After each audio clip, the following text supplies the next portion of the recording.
You ask Tiger to solve. This deals with linear equations with one unknown.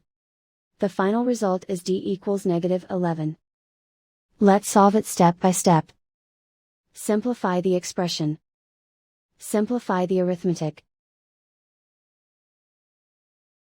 Group all constants on the right side of the equation. Add 11 to both sides. Simplify the arithmetic.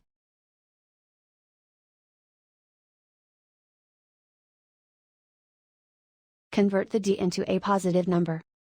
Multiply both sides by -1.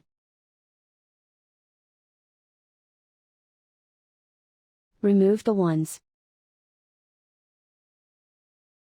Simplify the arithmetic. And so the final result is d equals -11.